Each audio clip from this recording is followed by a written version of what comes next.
అవకాశం ఉండడం ఎందుకు అంటే నీకు నచ్చిన వాళ్ళే కాంటాక్ట్ చేసుకుంటావు. ఆ దొడ్డు వాటిలో కూడా ఇక్కడ రాకపోతే మ్యాచర్ మిషన్ తోని మళ్ళా పోయినాం పేమెంట్ మిషన్ మీద చూపించినాం చిన్న రైస్ మిల్ మీద 65 వస్తే తీసుకుంటా అని చెప్పింది. మళ్ళీ దాంట్లో కూడా 65 వచ్చింది పేమెంట్ చిన్న మిషన్ తో పట్టిస్తే కూడా మళ్ళీ దాన్ని మేమే తీసుకున్నాం. మరి ఎందుకు అంతగానం పంపించినావు? ఎన్ని లారీలు 1-2-3 లారీలు మిస్టేక్ అయితే మరి అప్పటిదాకా పైసలు అదే మరి నువ్వే నేను చెప్తున్నా కదా శివ గారు, నేను నీ దగ్గర అప్పటికే బిజినెస్ ఉండే నా అమౌంట్ నీ దగ్గరనే ఉండే నీకు పెట్టించిన ధాన్యం మరి అవే బిజినెస్ సత్తులు అదే రేట్ల పాత రేట్లు నాకు కూడా ఇస్తే నేను తీసుకోపోతుండే కదా. నా లారీల తోటి రైతులకు పడుతున్నాయి. మళ్ళా నేను పెట్టించింది ఒక లోడ్ అక్కడ పోయింది. మళ్ళీ ఏమంటే ఏం చేసినావు నీకు కుర్తీ దానికి ఇచ్చినావు. ఏమన్నా అంటే కుర్తీది రాంపూర్ మాల్ మంచిగా లేదు తీసుకుంటలేదు నీకు బిల్ ఇస్తున్నా అని చెప్పినావు. మరి ఇది ఎంతవరకు కరెక్ట్ నీకు? నీకు అధ్యక్ష ఏమైందంటే నాన్నది టెక్నికల్ ప్రాబ్లం మొదట్లో అయిపోయింది. ఆల్రెడీ 43 అనే నంబర్ కూడా ఇచ్చిన ఆల్రెడీ టెక్నికల్ ప్రాబ్లం ఉన్నది పడుతుందని మన చేతిలో కూడా తెలియాలి బిఎంఆర్ ఇచ్చినా మాట్లాడే మాదైనా తప్పు ఉంటే అని కూడా చెప్పినా. సరే షెటర్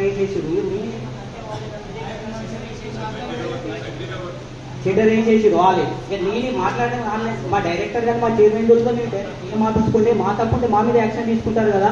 మరి ఇది అందుకే ఎందుకు వేస్తున్నాను సైలెంట్ నేనేమన్నా ఇంకో మాట అంటే వాళ్ళని పెరిగిపోతుంది కదా సార్ అందుకే సైలెంట్ కూర్చున్నాను. ఆయన షెటర్ గురించి చేస్తూ ఏదన్నా తప్పుంటే మా చైర్మన్ దొరుకుని డిఎంఆర్ తను కూడా చెప్పినా ఇంకేం చెప్పాలి సార్? ఇప్పుడు చెప్పేది అజర్ దాసు చెప్పినవా? ఓకే నువ్వు చెప్పేది ఇప్పుడు అజర్ దాసు పెట్టి చెప్తున్నావా సన్న రకంగా చెప్తున్నావా? ఒకటైనా కంటిన్యూ నాకేదాన్ని నీకు ఒక బ్యాగ్ గన్ని ఎక్కడ అయితే నీకు సిస్టమ్ లా ఏం చూపిస్తుంది ఈ టార్గెట్ అయిపోయింది ఈ రైస్ మిల్ కు వేరే రైస్ మిల్ కు పోవాలని చెప్తుంది. కానీ మాల్ దిగింది నువ్వు ట్రక్కు సీటు కూడా ఎప్పుడు ఇస్తున్నావు? అన్ని జమైనాక ఆ లోపు రైతుకు దగ్గర బడ్జెట్ గవర్నమెంట్ ఉన్నప్పుడు అప్పుడు పడుతుంది. మొత్తం ఒక్కటిసారి తీసుకొచ్చినావు 4 లారీలు తీసుకొచ్చినావు. లారీ మాట లారీ ఎందుకు తీసుకొస్తలేవు? ఆ రోజు 4 రైతులకు ఉపయోగపడుతుండే కదా పైసలు పడిపోతే.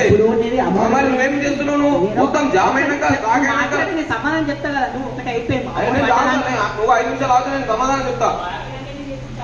మరి సార్ ఓకే చెప్పు. అయితే చైర్మన్ సార్ ఒకటి రైస్ మిల్ మొత్తము ఆయనకు మనం ఎంత టార్గెట్ వేయాలనుకున్నాము రైస్ మిల్ కి అది అయిపోయినాక మనకు ట్రక్ సీట్లు పంపరా? దాని సమాధానం చెప్పు. ఓకే ఇప్పుడు ఆ బిల్లు పడిన దానికి చెప్పినా సార్. ఇప్పుడు రైస్ మిల్ ప్రాబ్లం ఏమైందంటే మనం ఈ లక్ష్మీ రైస్ మిల్ 4 లారీలు పంపించి రిజల్ట్ చేసింది సార్. మళ్ళీ మనం ఏం చేస్తాము నాకు ఈ మాలే రాంపూర్ మాల్ అద్దు అని అంటే మళ్ళీ మేము పోయి కొంతమంది ఉన్నారు ఇలా పెద్ద రైతులు ఉన్నారు చెప్పొద్దు కానీ మళ్ళీ మేము పోయి ఒకరోజు అక్కడి నుండి కృష్ణ నేను చెప్తే వేరే రైస్ మిల్కి రాసాం సార్.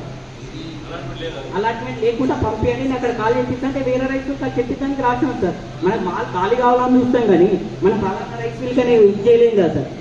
ఇప్పుడు 4 లారీలు ఖాళీ చేసుకోలేడు ఆయన అలాట్మెంట్ దానికి ఉండే మేము పంపిస్తున్నా బీర్పూర్ పంపిపోయి నీకు ఖాళీ చేపిస్తా అంటే 4 లారీలు. ఒక్క నిమిషం సార్ అంటే లారీ ఖాళీ కావడం చూస్తున్నారు కానీ రేపు పొద్దున రైతుకు ఎంత టైం పడుతుంది పైసలు అనేది కూడా ఆలోచించాలి కదా సార్. మీరు లారీ ఖాళీ కావాలనేది ఓకే తన సంతోషం దాన్ని కూడా పైసలు అనేది రైతుకు ఎందుకు తీరుతుందా తీరదనేది కూడా ఆలోచించాల్సిన విషయం కూడా ఉంటుంది కదా చైర్మన్ సార్. రైస్ మిల్ ఏమన్నా అంటే ఇంటికి తీసుకుని నాకు ఈ వడ్లు వద్దానైనా బట్టి అట్లా అంటే పై అధికారి మాట్లాడితే నేను వేరే రైస్ మిల్కి పంపిస్తా పోయి ఖాళీ చేపిస్తా అంటే పంపిస్తాను సార్ వేరే రైస్ మిల్కు. కానీ ఇంటి ఇటు రిటర్న్ వచ్చి లారీకి రైతులు కట్టాలి అమ్మాలి ఛార్జీలు కట్టాల్సి వస్తుంది సార్. అది ముందు సార్ అది ఎవరి లోపము? రైతు లోపమా? అది రైతు లోపమేనా? వాళ్ళు ఖాళీ కావాలని ఓకే అన్నారు సార్. టార్గెట్ ఉన్నది వైష్ణవి ఉన్నది ఆ నెక్స్ట్ ఒక ముందు నా ముందే అదే నైట్ వైష్ణవికి వెళ్ళింది పడ్డది. అది ఆ తర్వాత మళ్ళా 40 రోజులు వడ్లది ఒకటే సార్ ఒక రైతు మీద ఆగినప్పుడు ఎట్లా టర్న్ అవుతుంది సార్? 2 వచ్చింది మళ్ళీ పంట వేరే వచ్చింది. నువ్వు అన్నది సంతోషమే కానీ కాకపోతే పైసల గురించి కూడా ఆలోచించాలన్నా లేదా? మరి టార్గెట్ లేని నెత్తి మీద తీసుకుని పైసలే లేస్తారా? అందరూ జరగదు కాదు ఎన్ని లారీలు పంపిడు ఒక లారీ అంటే మిస్టేక్ జరుగుతుంది. సరే 2 కూడా ఇట్లానే మిస్టేక్ జరుగుతుంటే అడగద్దా చైర్మన్ సార్? అడగద్దా? ఆయన నిర్లక్ష్యం ఏంటంటే అతడు పెళ్లి పట్టుకుంటున్నా ఇస్తే కూర్చుంటాడు. ఒక సమాధానం చెప్పడు ఏం చెప్పాడు. నేను కరెక్ట్ చేయగో నేను ఇప్పటి కూడా చెప్తున్నా నీ ఉద్దేశపూర్వకంగా చేస్తానని కూడా చేసుకో లేదంటే ట్రాన్స్ఫర్ చేసుకుంటాను కూడా చేసుకో నీకు అంత పోర్టు పెడితే రైతులు గిట కానీ సమాధానం చెప్పేది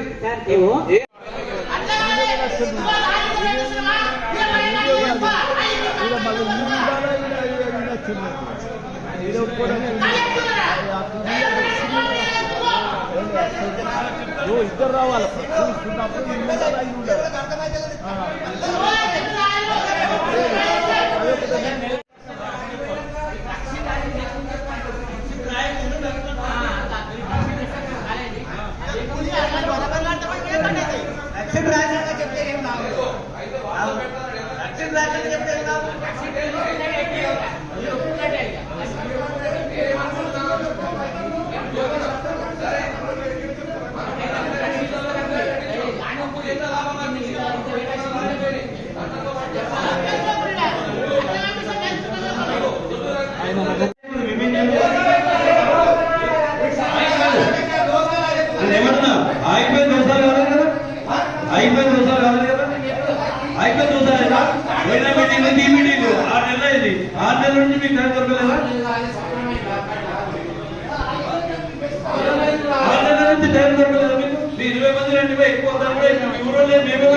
రూల్స్ అండ్ రెగ్యులేషన్ ఏముందో ఆ లెక్క ప్రకారం అంటే ఎండింగ్ ఉండే అది కూడా 6 నెలలు అయిపోతుంది కదా దగ్గరకు వచ్చి ఇప్పుడు పెరిగింది కాబట్టి ప్రయత్నం చేస్తాం ఒక 10 రోజులు. సరే సార్ మళ్ళా ఎట్లా చేయాలి ఏంటంటే అధికారులు కనుక్కొని దాని ప్రాసెస్ ప్రకారం చెప్పు కంప్లీట్ ఈ రోజు అయిపోతే చేస్తాం.